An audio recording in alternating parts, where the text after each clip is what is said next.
7h30 às 8, de 7 às 8. Nós temos aqui o período de oração na igreja.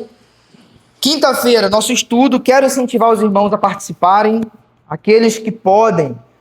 Esteja conosco, nós vamos estudar geografia bíblica. A gente começou quinta-feira passada. A gente está bem na introdução ainda, está dando ainda as razões pelas quais estudarmos geografia bíblica. Nós vamos entrar em muitas áreas de mapas, de estradas, de hidrografia. Vai ser bem interessante, isso enriquece a nossa leitura bíblica. Então, se você puder estar aqui, quero te incentivar, venha quinta-feira para o estudo de geografia bíblica, além de termos um momento de oração, uns com os outros e uns pelos outros. Domingo pela manhã nós teremos a nossa EBD, 9 horas da manhã, e a nossa Assembleia Regular. Será a nossa última Assembleia Regular, Assembleia Ordinária, onde nós estaremos deliberando nossas últimas decisões concernentes a esse ano de 2025 e já projetando para 2026. E domingo à noite, nós iremos ter o nosso culto de adoração. Provavelmente eu não irei seguir a sequência de Colossenses. Talvez eu traga o tema da depravação total ou da inabilidade humana. É um tema que eu percebo que faz muita falta no entendimento de muitas igrejas, de muitos irmãos, e eu percebo que é muito importante nós entendermos a condição humana sem Cristo, para então pregar Cristo como Salvador e remédio. Então, ou eu vou pregar Colossenses 1,15 em diante, ou eu vou pregar o sermão temático de depravação total. Tá bom, meus irmãos? Nós temos o Carlos. Carlos está nos visitando, está chegando de Curitiba, veio morar aqui e nos encontrou via Google, né? Seja bem-vindo, Carlos. O irmão Google ficou muito feliz, né? Que alegria. Ele já teve uma convivência com a congregacional, está procurando uma igreja e nos encontrou aí pelo Google. Seja bem-vindo, o nosso irmão Carlos. E a Adriana está retornando aí da Itália, né? Foi lá curtir o netinho. Que alegria, né? Que satisfação. Deus abençoe, meu irmão, minha irmã. É bom tê-la novamente. Queridos, Colossenses capítulo 1, versículo 12b, 13 e 14.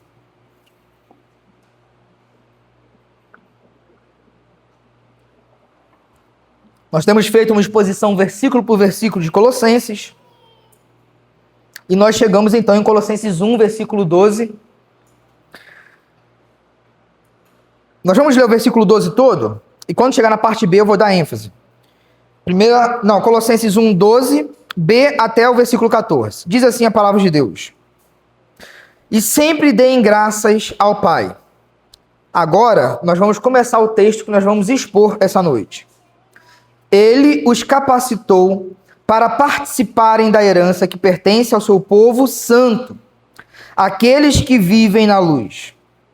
Ele nos resgatou do poder das trevas e nos trouxe para o reino de seu Filho amado, que comprou nossa liberdade e perdoou nossos pecados.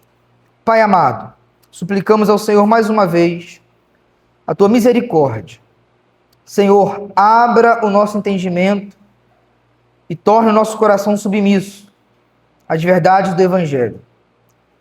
Para a honra e glória do teu nome somente. Amém.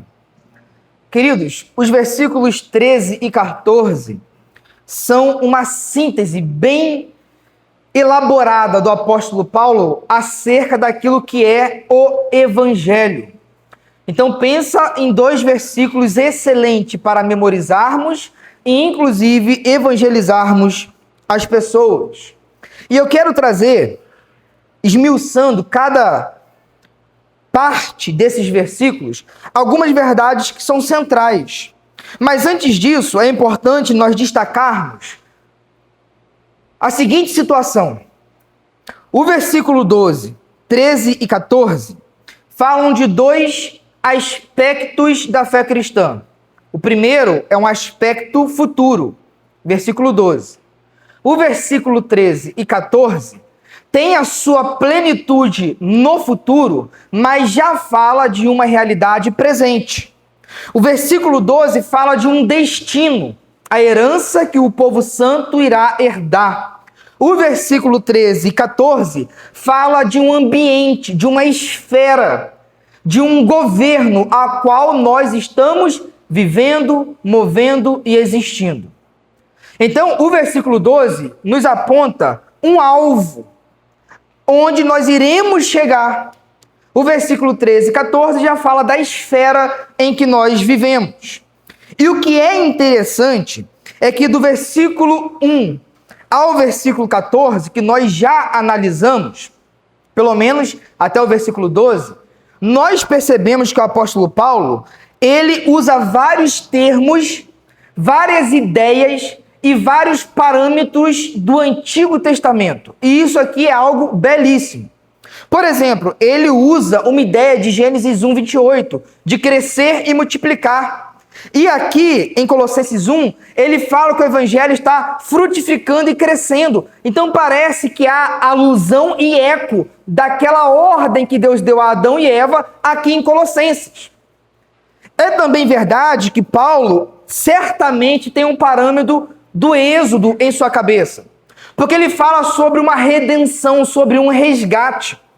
E se tem um evento que é paradigmático, que é padrão, que é um evento que estabelece a identidade de Israel, é o Êxodo. O Êxodo é o evento primordial da nação de Israel. Por quê, meus irmãos? Porque ali, naquele trama que acontece, naquele embate de Deus com Faraó, na libertação do povo, na peregrinação e também na missão de conquistar a terra prometida, há ali uma dramatização de toda a teologia. O ser humano é salvo de um faraó. Que faraó é esse? O pecado. Ele é resgatado por forte mão de Deus. A igreja está caminhando, está peregrinando e está tendo em vista uma nova Canaã, uma nova Jerusalém. Então, observe que o texto de Paulo está eivado de Antigo Testamento. E a gente poderia aprofundar e chegar em Isaías capítulo 42. Isaías 42 fala do segundo êxodo, onde um servo vai vir e vai tirar o povo das trevas para a luz, vai tirar da escravidão para a liberdade. Tudo isso está embutido e está imprimindo em Paulo verdades. Só que agora ele está aplicando essa verdade de maneira cristológica. Moisés foi um libertador, mas foi um libertador que pecou. Moisés foi uma pessoa que deu a lei de Deus e deu algumas revelações de Deus, ou seja, revelações parciais. Já Jesus não. Jesus é um libertador perfeito que não conheceu o pecado. Jesus é um libertador que não apenas falava com Deus face a face, mas era a própria face de Deus na terra. Ele era o próprio Deus encarnado e por causa disso era a revelação plena e perfeita do Deus Pai. Então observe o seguinte, Paulo está operando nas categorias do Antigo Testamento. E aqui eu já quero trazer uma aplicação antes de nós chegarmos no texto propriamente dito. Nós precisamos, com Paulo, aprender a raciocinar e a imaginar biblicamente. E ter um raciocínio e uma imaginação bíblica não é menos, mas é mais do que ter versículos memorizados em nosso cérebro. Deus não quer apenas que os versículos estejam memorizados. Ele quer que os versículos sejam princípios que disparam raciocínio, que dispara entendimento, que dá ao ser humano uma imaginação, uma projeção, que forma em nós lentes, que nós aprendemos aqui, uma cosmovisão. Então, há muita gente que tem versículos memorizados, mas não raciocina segundo os princípios bíblicos. E Paulo, por mais que ele não esteja citando diretamente o Antigo Testamento, ele está pensando, ele está desenhando a igreja e ele está ensinando a igreja de Colossos segundo a imagética do Antigo Testamento. Então há um padrão, há uma imagem, há um conselho anterior a Paulo que ele se submete, só que agora ele pega todo aquele padrão e está estabelecendo um vínculo de plenitude em Cristo. E esse vínculo de plenitude em Cristo deságua para a bênção da igreja. Meus irmãos, eu quero pedir à igreja que a igreja intencionalmente, e não apenas intencionalmente, mas também de maneira humilde, Peça a Deus a capacidade de pensar biblicamente. Lembrando, pensar biblicamente é muito mais do que ter versículo memorizado. É quando essa memória ganha vida e se torna um princípio ativo em nossa vida. Nós precisamos pensar e aprender a ter uma mente bíblica, tal como o apóstolo Paulo teve. E aí nós aprendemos também com o apóstolo Paulo, que foi o apóstolo dos gentios, ele estava submisso a uma escritura. Ele estava submisso a algumas revelações que eram parciais, não eram totais, mas ainda assim eram revelações de Deus. E como tais, nós precisamos também nos submeter a essas revelações do Antigo Testamento. Portanto, sem o Antigo, sem aquele padrão, nós não entendemos certamente quem é Jesus, o seu plano e nem mesmo as doutrinas do Novo Testamento. Dito isto, nós vamos entrar agora no versículo 12, parte B. Depois do primeiro ponto final que está projetado aí para os irmãos, ele os capacitou para participarem da herança que pertence ao seu povo santo, aqueles que vivem na luz. Vamos analisar por parte esse versículo.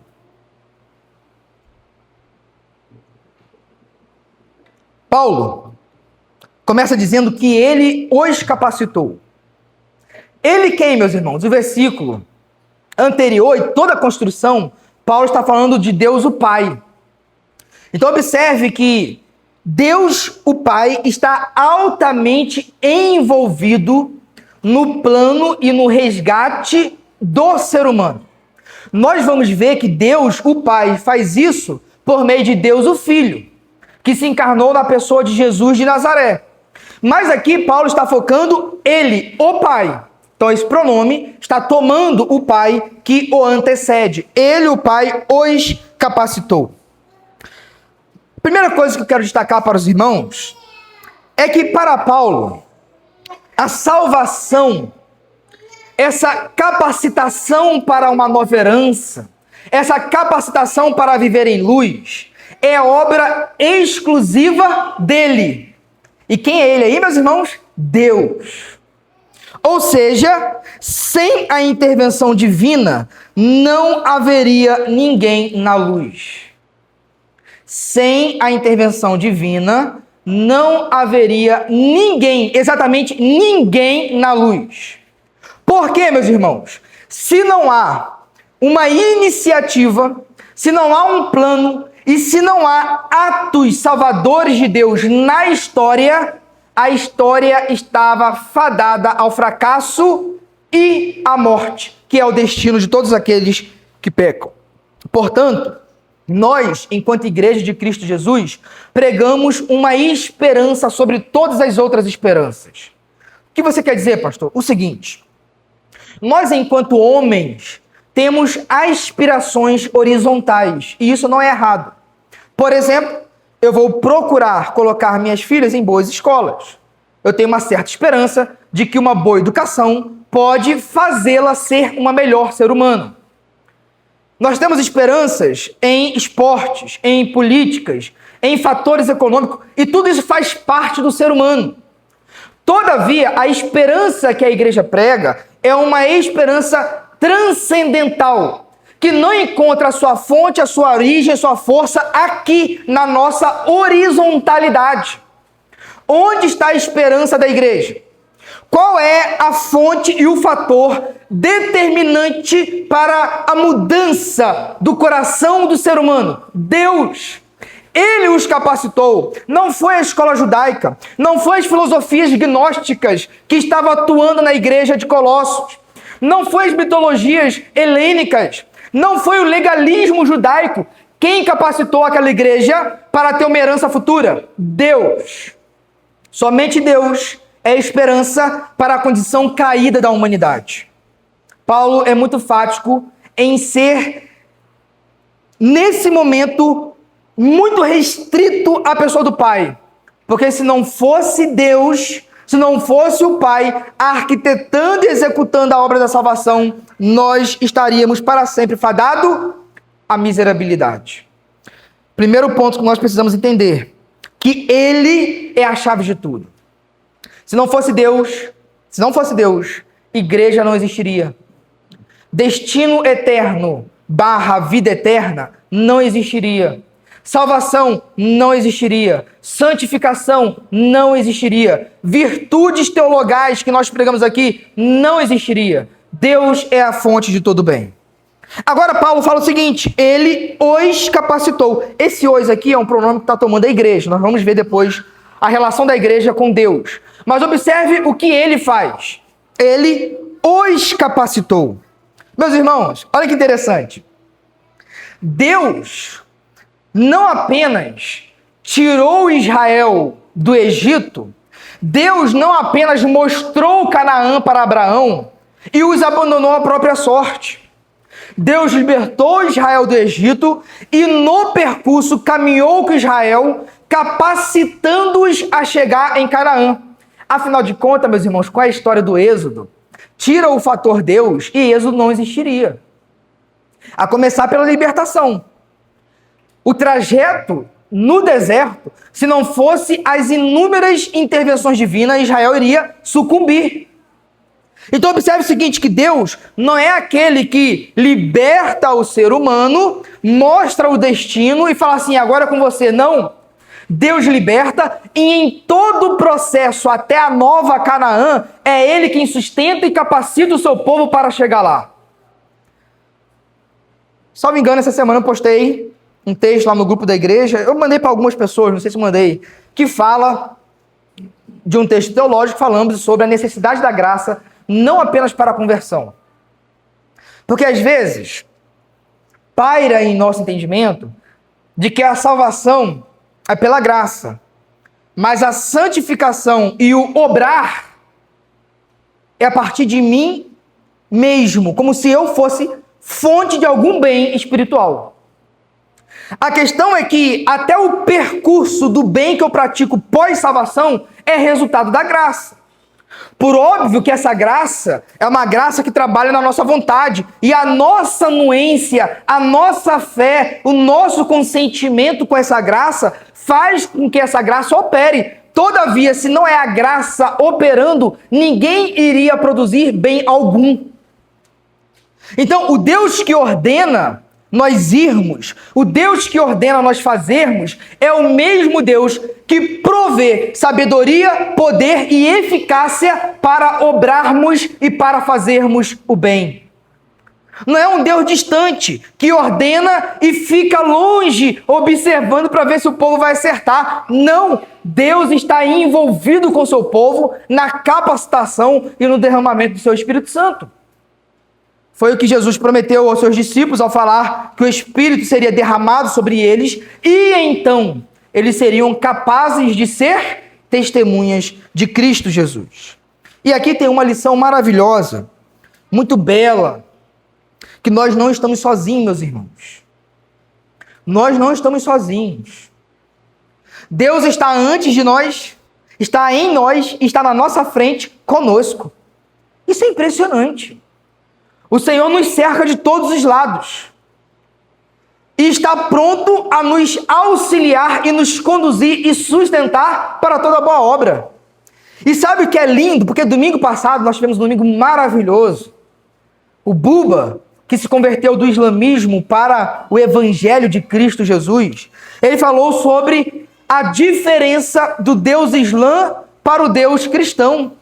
É um Deus distante, que o pessoal se martiriza, faz muitas coisas para ver se consegue uma misericórdia ou se aproximar um pouco de Allah. O nosso Deus é um Deus que está totalmente entretecido com o seu povo. Está amarrado, está vinculado. E não apenas isso, observe como a teologia paulina é maravilhosa. Paulo vai trazer as revelações dos mistérios que estavam ocultos e vai falar que agora Cristo é o nosso cabeça, nós somos o seu corpo. Nós estamos organicamente enxertados em Cristo.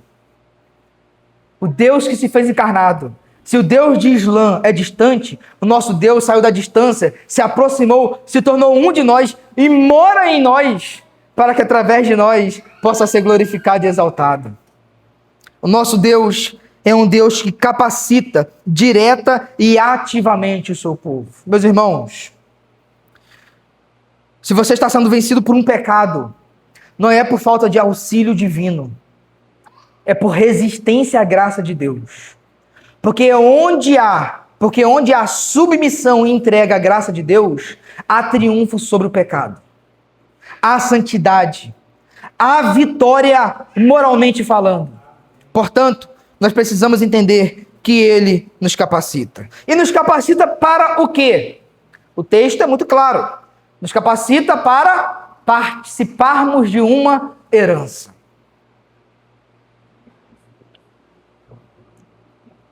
Olha que coisa mais impressionante. Participarmos de uma herança.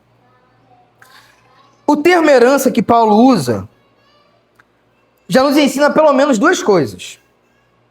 Primeiro, se nós fomos capacitados para uma herança, significa que a outra realidade que vai superar o primeiro céu e a primeira terra, que é o novo céu e a nova terra, é um presente, é uma dádiva. Se é herança, é graça.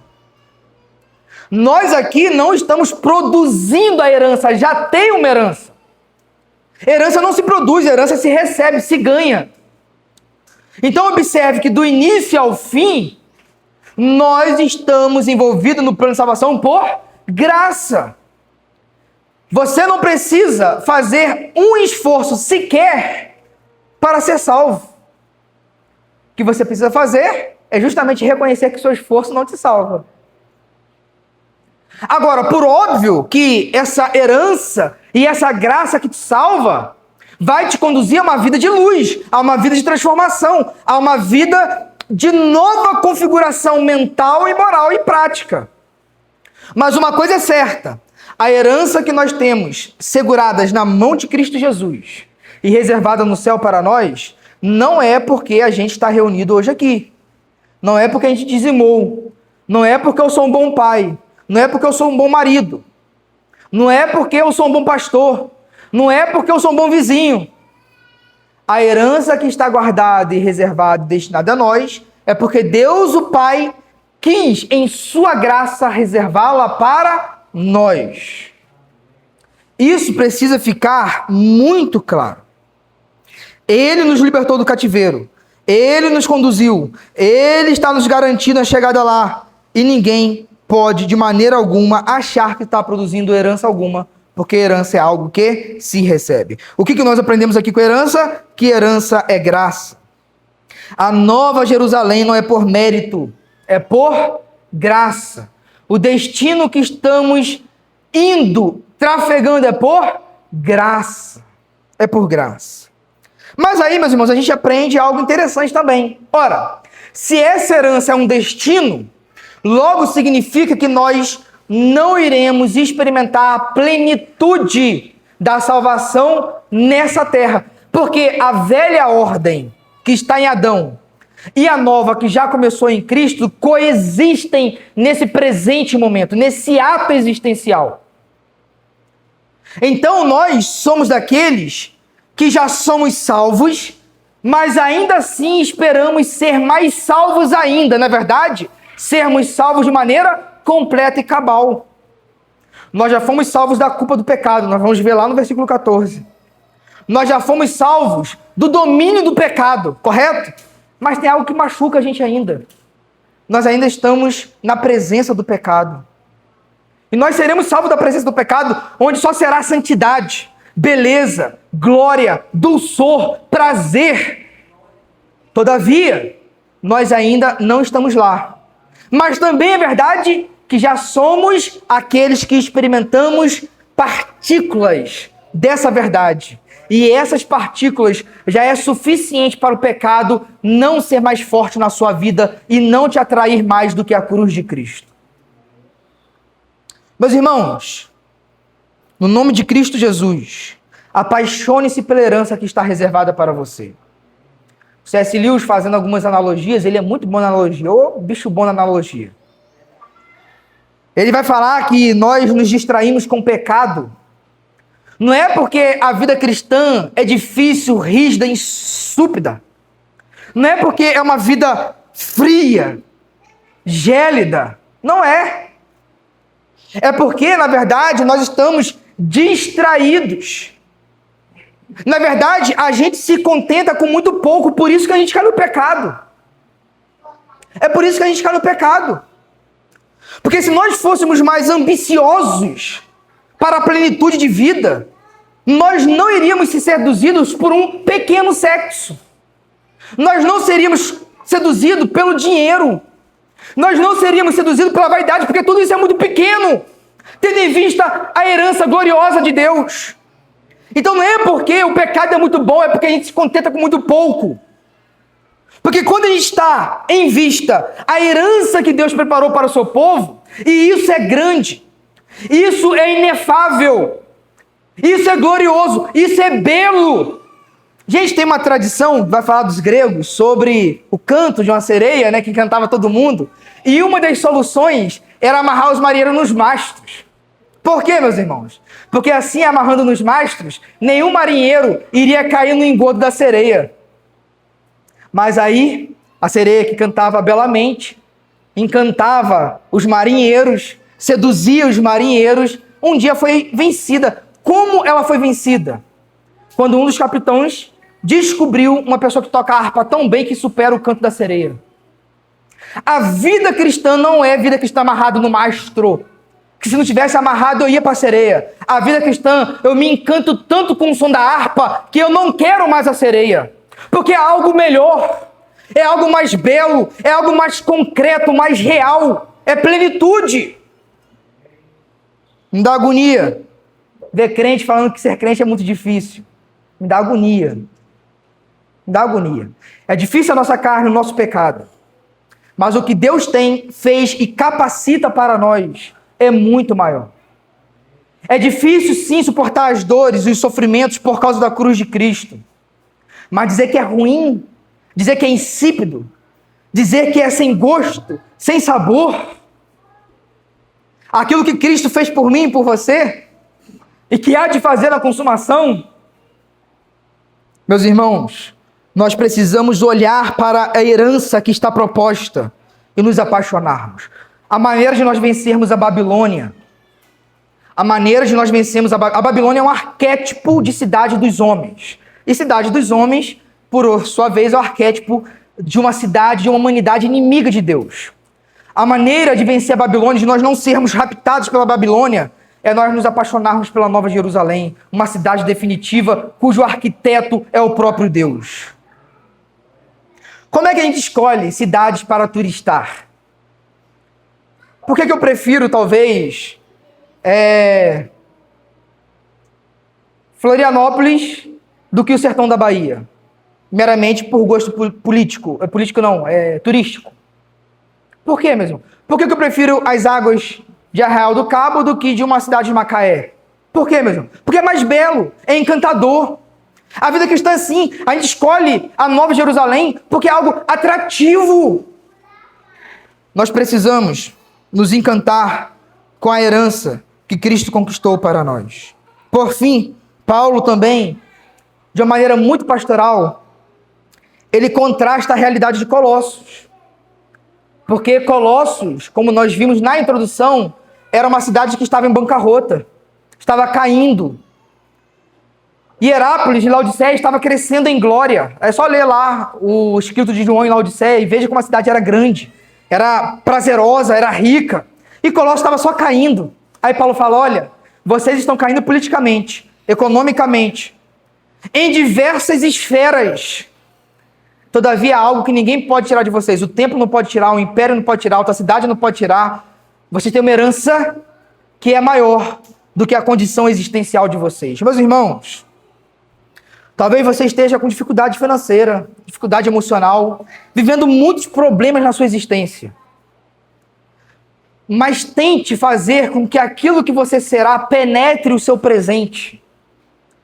Se agarre nisso e tenha sabor em viver. Porque é isso que a herança em Cristo Jesus faz conosco.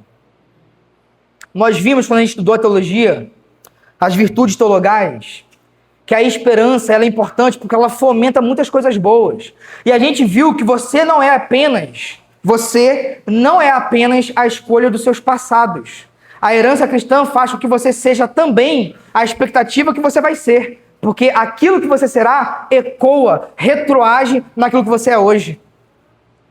Então a gente não pode viver de um ponto de vista historicista. Eu vivi pecando, vivi fazendo isso, por isso eu sou assim. Beleza, há consequências, há sequelas. Todavia é uma nova realidade. Aquele passado te afeta hoje, mas a nova realidade retrocede. E ela também impacta o nosso presente. Então vença no nome de Cristo Jesus o seu histórico e tenha uma nova vida. Por fim, meus irmãos, acerca do versículo 12, Paulo escreveu o seguinte: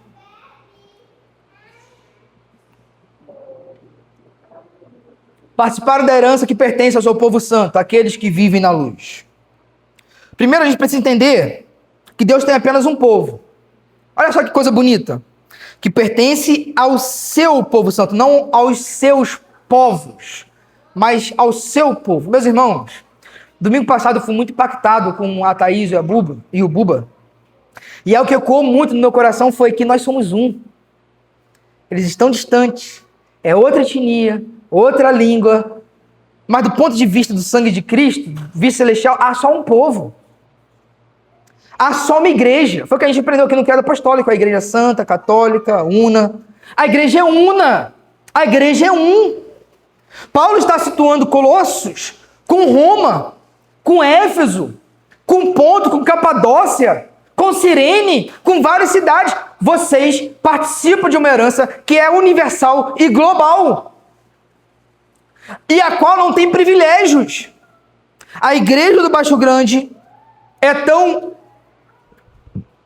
por graça, é tão destinatária da herança quanto a igreja de Colossos. E eles, a igreja do passado, a igreja do presente, a igreja do futuro, são um só. Esses irmãos estão sendo edificados por Paulo, nós vamos encontrar na Nova Jerusalém.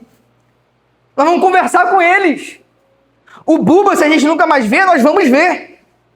Os nossos filhos que creem em Cristo Jesus, nós vamos ver também. A igreja é uma só. O seu povo.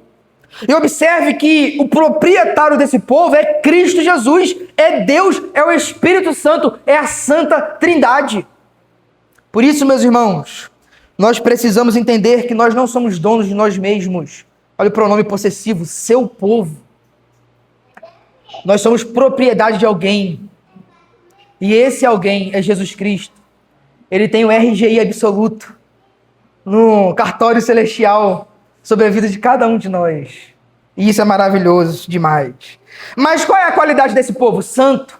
Aí você fala assim, meus irmãos, olha só. Quando eu estava preparando o esboço, hoje estava concluindo esse esboço, e eu falei assim, poxa, rapaz, do povo santo. Quando a gente fala assim, povo santo, a gente sente um pouco de distância, correto? Por exemplo, se você olha o time do Flamengo hoje, infelizmente tem que admitir isso, né? Eu nunca poderia me enxergar naquele time. É um time muito distante para jogar. Tecnicamente, fisicamente, mentalmente, é um time muito seleto.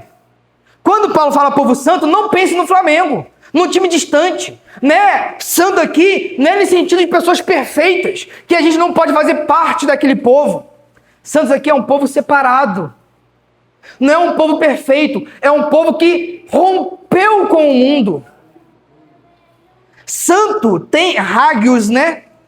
Santo ou kadosh tem essa ideia primária de separação e não de questão de perfeição. Nós somos moralistas e sempre que lemos santidade, a gente pensa em perfeição moral. Só que a perfeição moral é consequência de sermos separados. Só que se a gente inverte aqui, coloca a carroça na frente dos bois, a gente entra em parafuso, porque eu nunca vou fazer parte, aquele povo é santo. Então quem é santo aqui? Quem foi separado por Cristo Jesus. Por e em Cristo Jesus e através de Cristo. Então observe o seguinte, quando Paulo fala povo santo, ele fala no sentido de pertencimento. Seu povo santo. Nós pertencemos a Jesus. Isso é santidade. Agora, é óbvio que a santidade de ruptura, de pertencimento, vai gerar um novo estilo de vida. Se não, vejamos, aqueles que vivem na luz. Viver na luz já é uma tradução, provavelmente, de uma metáfora que está na maioria das versões dos irmãos, que é caminhar na luz, talvez. Eu não sei se tem alguma tradução aí que é caminhar. Mas caminhar, esse hebraísmo. O que é o caminhar para um judeu? É a vida. Eu dou passo. Observe que a vida cristã não é um ato isolado e não é estático. Ele é progressivo e dinâmico. A gente vai caminhando na luz, ou seja, a separação judicial, a separação do mundo faz com que agora eu seja portador de uma vida que condiz com a luz, que é o oposto ou a antítese das trevas que Paulo vai começar a trabalhar. Então, meus irmãos, nós fomos, certamente, por meio do apóstolo Paulo, enriquecidos nesse pequeno versículo. Olha quanta preciosidade. Nós precisamos, de fato, entender que nós somos um povo separado. E essa separação vai gerar em nós uma vida na luz.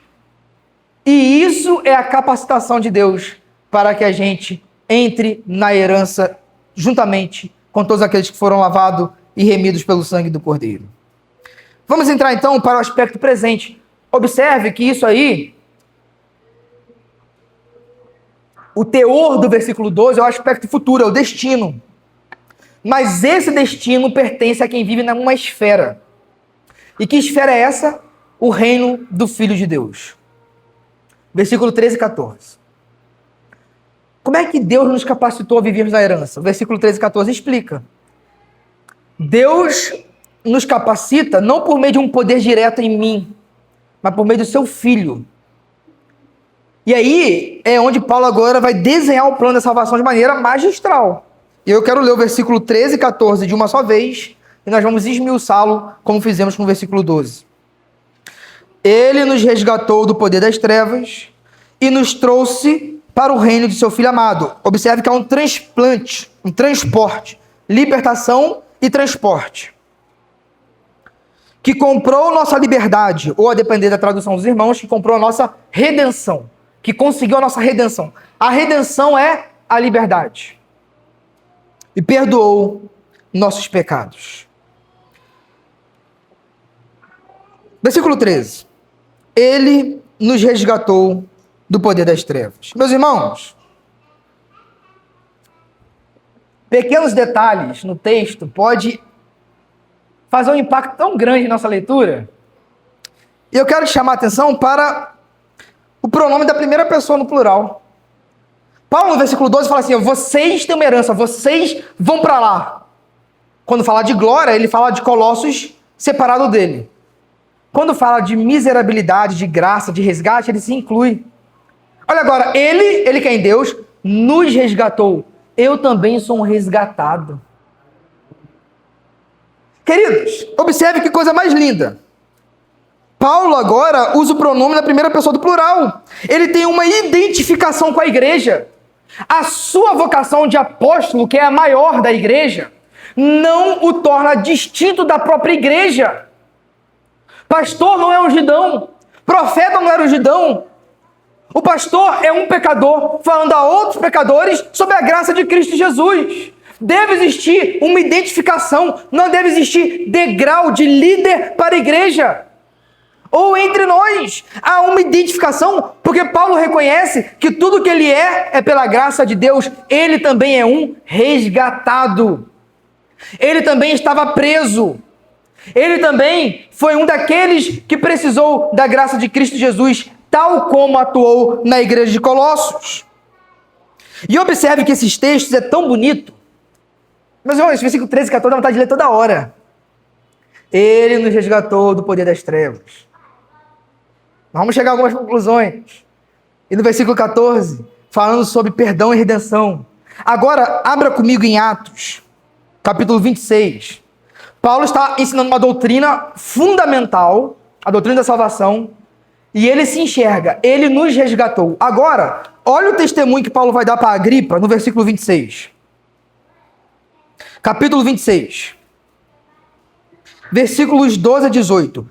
Olha o testemunho de Paulo, meus irmãos, para Agripa, para o rei Agripa. É exatamente o que ele ensina para os colossenses. Meus irmãos, não deve existir hiato algum entre a doutrina que os líderes ensinam e sua experiência pessoal. Isso é uma das maiores tragédias da igreja. É quando quem ensina não experimentou aquilo que ele de fato prega.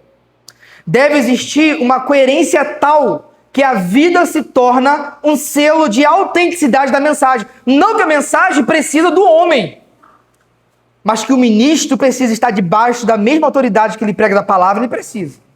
E ele também precisa ter experimentado essas verdades. Observe, meus irmãos, que coisa linda. Aí você pode colocar aí, concordância do pastor Juninho. Colossenses 1, 13 e 14. Vou fazer uma bíblia de concordância, né? Com Atos 26, versículo 12 a 18. Eu vou ler para os irmãos. Preste bem atenção no testemunho de Paulo. Certo dia, numa dessas missões, dirigia-me a Damasco, autorizado e incumbido pelos principais sacerdotes.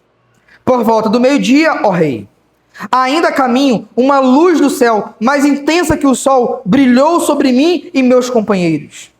Todos nós caímos no chão e eu ouvi uma voz que me dizia em aramaico: Saulo, Saulo, por que você me persegue? Não adianta lutar contra a minha vontade. Quem és tu, Senhor? Perguntei, e o Senhor respondeu. Preste muita atenção agora. Sou Jesus a quem você persegue. Agora levante-se, pois eu apareci para nomeá-lo meu servo e minha testemunha. Conte o que viu e o que lhe mostrarei no futuro. E eu o livrarei tanto do seu povo como dos gentios. Sim, eu o envio aos gentios para abrir os olhos deles, a fim de que se voltem das trevas para a luz e do poder de Satanás para Deus.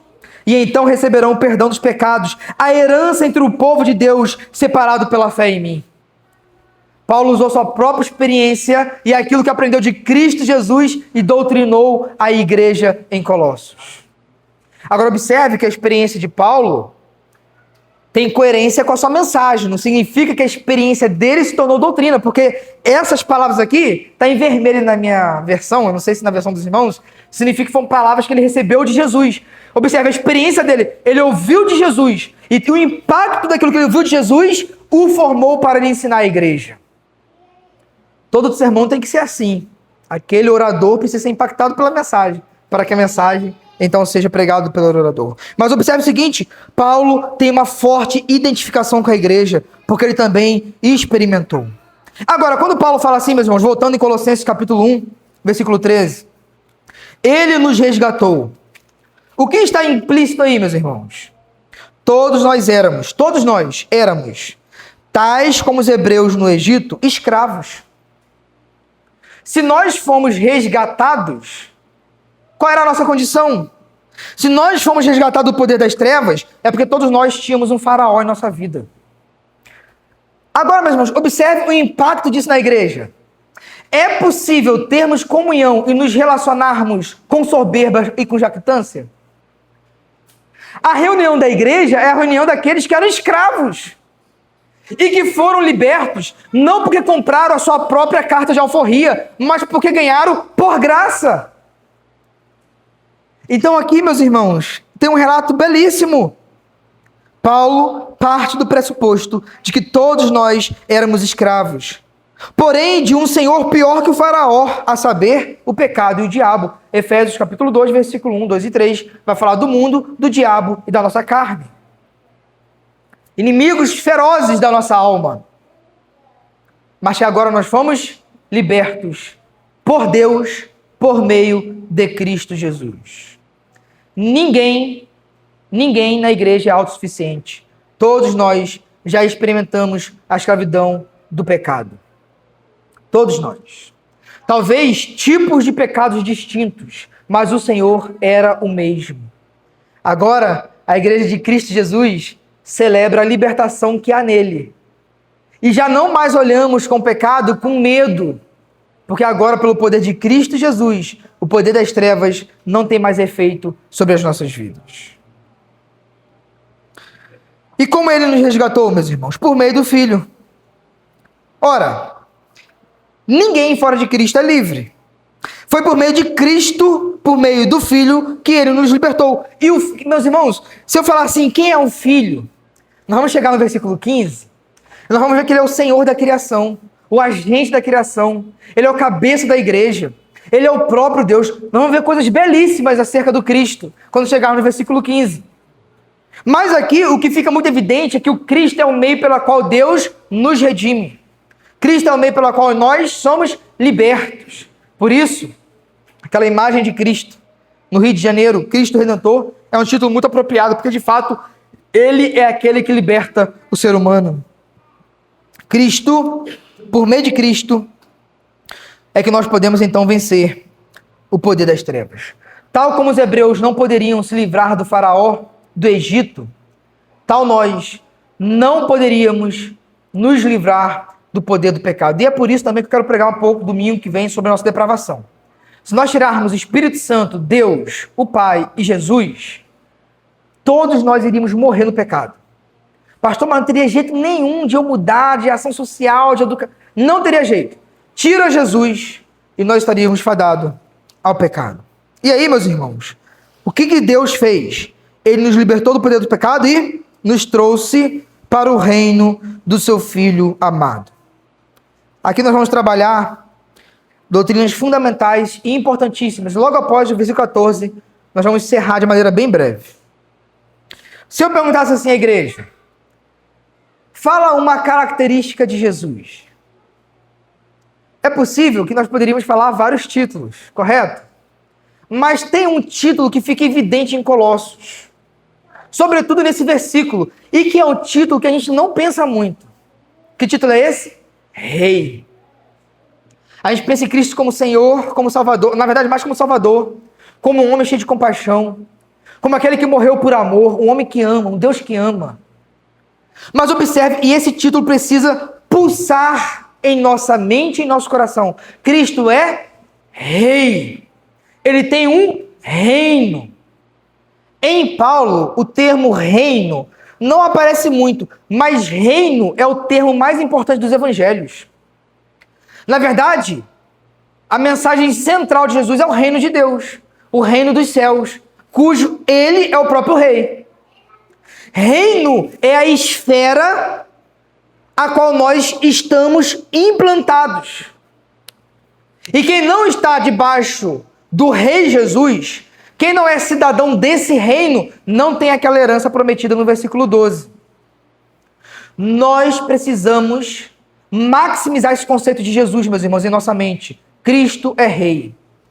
Então, quando falar de Jesus, fale como Salvador, fale como aquele que ama, mas fale como aquele que tem o cetro, aquele que tem a espada, aquele que governa, aquele que julga, aquele que disciplina e aquele que tem autoridade sobre seus súditos. Cristo é rei. O reino é o grande tema de Cristo Jesus e Cristo é o rei dele. E quando Paulo fala que ele é o filho amado, nós podemos voltar agora lá em 2 Samuel. Olha como Paulo também está cheio do texto do Antigo Testamento e agora 2 Samuel, capítulo 7. Quero ler com os irmãos 2 Samuel, capítulo 7.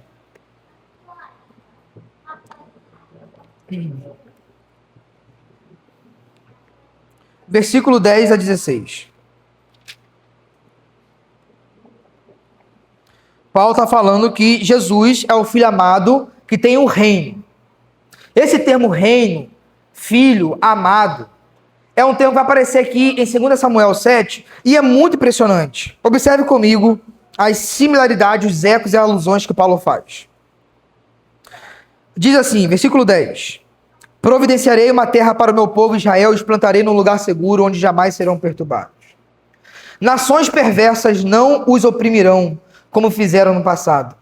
Desde o tempo que nomeei juízes para governar meu povo Israel, eu lhes darei descanso de todos os seus inimigos. Observe agora, além disso, isso aqui é Natã falando com Davi. Além disso, o Senhor declara que fará uma casa para você, uma dinastia real.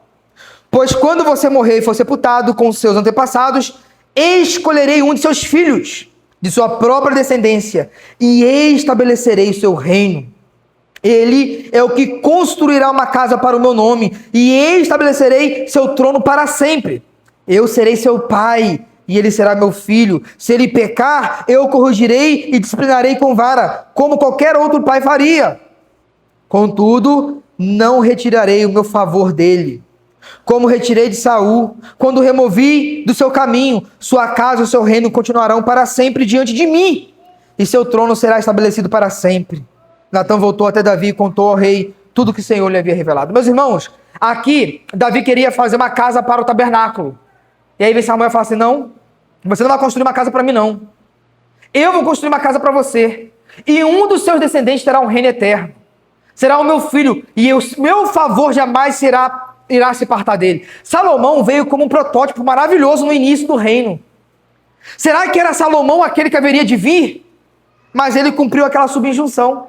Se pecar, ele precisou ser disciplinado. Então Salomão foi um grande rei, mas não era a promessa de Cristo Jesus. Outros reis, Josias, Ezequias, foram grandes reis, mas também pecaram. Até que chega Jesus Cristo. Um que não precisou ser disciplinado por Deus. Um perfeito, a qual Deus estabeleceu o reino de uma vez por toda. Que foi inaugurada na sua vinda e que será totalmente consumada com a sua volta. Paulo vai falar em outras cartas que o seu reino está avançando e que Cristo está colocando seus inimigos debaixo dos seus pés. E quando o reino estiver avançado e completado, ele vai pegar o reino e entregar ao seu Pai. Que coisa maravilhosa, né, meus irmãos? E aqui nós aprendemos coisa maravilhosa. Cristo é o Filho amado de Deus. Saímos da esfera do poder das trevas e fomos para o reino de Cristo Jesus. No poder das trevas éramos escravos. Havia julgamento, condenação. No reino de Cristo Jesus, Cristo deixa de ser unigênito do Pai e se torna um primogênito. Por que ele sai da condição de unigênito para primogênito? Porque agora nós somos também filhos e irmãos do primogênito. Que coisa linda, meus irmãos. Agora, ele é o rei sobre irmãos. Ele tem um reino entre pessoas que ele ama. E aqui entra o ponto fundamental do nosso sermão. Cristo é o objeto do amor do Pai. Algumas traduções falam que é o reino do seu filho, do seu amor. Ou seja, só existe uma pessoa que Deus ama diretamente. Meus irmãos, isso aqui é muito importante. Só existe uma pessoa que Deus ama diretamente, sem intermediação. Quem é essa pessoa? O Filho, Jesus Cristo. Pastor, você está falando então que Deus não me amaria diretamente? Não. Deus nos ama de maneira providencial e por isso deu um meio, que é Cristo Jesus. Mas sem esse meio, só restaria entre nós e Deus a ira. Amar diretamente, sem mediação, somente o Filho. Por isso o Filho é o amado. Por isso no batismo Deus fala: este é o meu Filho amado, em quem eu me comprazo. Deus não poderia falar isso para Juninho e para nenhum de nós aqui, porque nós éramos inimigos. Estávamos debaixo do poder das trevas. Então, o Filho amado é singular. É Cristo Jesus. E aí, entra uma lição fundamental e entra a doutrina da eleição. Deus só pode amar de maneira eletiva, com vínculos de amor, com vínculos de salvação, aqueles que estão no amado. Porque Deus só pode amar o pastor Juninho quando Juninho está no Filho. Porque a parte de Cristo, divorciado de Cristo, Deus não pode me amar com amor eletivo. Por isso que Efésios capítulo 1, versículo 4 e 5, vai falar sobre a eleição e a predestinação em Cristo. Não existe eleição e predestinação à parte de Cristo. Cristo é a causa meritória, Cristo é a causa formal da nossa eleição. Portanto, meus irmãos, nós só podemos falar que nós somos alvos do amor de Cristo e teremos aquela herança no versículo 12, porque nós estamos em Jesus e em Jesus nós somos amados. A parte de Cristo Jesus, resta-nos a ira de Deus. Ninguém é amado à parte de Cristo, portanto, é necessário nós estarmos em Cristo. Cristo é a verdadeira arca. Se nós não estivermos em Cristo, que é a arca, nós pereceremos no dilúvio da ira divina.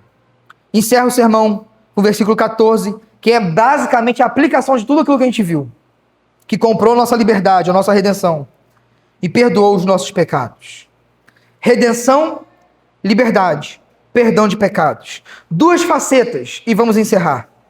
Cristo comprou a nossa liberdade. Comprou com o quê, meus irmãos? Com seu sangue. É de graça, mas custou muito. Não custou para nós, mas custou para Deus. O sangue precioso, Atos 20, versículo 28, vai falar que Deus sangrou. 1 Pedro, capítulo 1, versículo 18 e 19, vai falar que o Cordeiro de Deus foi imolado. E o seu sangue foi derramado com efeito antes da fundação do mundo. Então custou para Deus. Comprou a nossa liberdade. Liberdade de quê, meus irmãos? Do domínio do pecado. Liberdade do domínio do pecado. E depois, perdão dos pecados. O que significa? Culpa removida. Então aqui nós encerramos o sermão falando o seguinte: aqueles que estão em Cristo Jesus têm o domínio do pecado removido e têm a culpa removida. Nós não precisamos mais viver na prática do pecado. Inclusive, 1 João vai falar que quem vive na prática do pecado é filho do diabo e não conheceu a Deus. Nós estamos livres do domínio do pecado. Mas não somente do domínio, mas também da culpa. Então o diabo não pode mais te acusar. Não importa o que você fez, seu histórico, o que está fazendo hoje, se crê no Cristo Jesus, não há mais culpa que paire sobre mim e sobre você. Por quê, meus irmãos? Porque Ele comprou nossa liberdade e perdoou os nossos pecados. Domínio do pecado removido, domínio da culpa removido. Aguardamos a herança, que vai ser o quê? A presença da justiça completa. E não haverá mais pecado, não haverá mais culpa, não haverá mais domínio, haverá plena ordem. O caos será desfeito e Cristo irá reinar plenamente em tudo e em todos. Amém, meus irmãos? Que Deus nos abençoe e nos faça meditar nessas verdades tão preciosas que Paulo nos ensinou ao escrever essa carta em Colossenses. Vamos nos colocar de pé, orar e encerrar o culto dessa noite.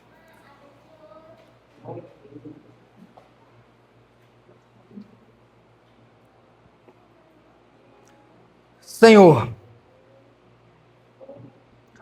abre os nossos olhos para contemplarmos a maravilha do Evangelho, daquilo que o Senhor fez por nós. Nós já te agradecemos, Deus, por tudo que o Senhor tem derramado em nossas vidas, mas pedimos graça sobre graça, porque sem ela nós iremos pecar, nós iremos ofender o seu nome, nós iremos nos rebelar. Nós somos nossos próprios algozes, mas o Senhor é o verdadeiro Moisés. Não há faraó que resista, não há praga, não há mar vermelho que se oponha ao nosso caminho. A nova Canaã, a nova Jerusalém está garantida, porque a herança é de uma vez por todas. Nós pedimos perdão pelos nossos pecados, mas pedimos graça para que possamos vencer aqueles que estão nos acudindo. Ajuda-nos, Deus, a vencermos a irascividade, a lascívia, as palavras torpes, a ganância, a vaidade, a promiscuidade, tudo aquilo que pertence ao Egito, poder das trevas, seja repreendido e vencido por esse Cristo que pisou a cabeça da serpente e desfez as obras de Satanás. Ajuda-nos, Deus, a olharmos aquilo que o Senhor fez e nos dê força para vivermos como o Senhor quer. E santifique o teu povo para que possamos viver na luz e sermos capacitados a tomarmos posse daquilo que o Senhor já nos garantiu. Ajuda-nos, Deus, enquanto igreja, a refletirmos a luz de Cristo Jesus. Que as boas obras, que a caridade, que o amor, que a fé, que a esperança possam reger a nossa vida em comunidade. E obrigado por tudo aquilo que o Senhor tem derramado sobre nós. Pedimos, Deus, uma semana de paz, de proteção, de sossego, de ajuda.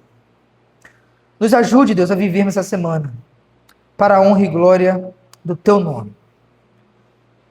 Que o amor de Deus, a graça do nosso Senhor e Salvador Jesus Cristo e o auxílio do Espírito Santo seja com todo o Teu povo, hoje e para todo sempre. Amém. Amém. Os irmãos podem se assentar. Se você quer caminhar com Jesus, se você quer aprender mais da palavra de Deus, as portas estão abertas para caminhar conosco. E que o Senhor abençoe a sua vida e que você possa caminhar com Cristo. Corações silenciosas, encerramos a oração, o culto dessa noite.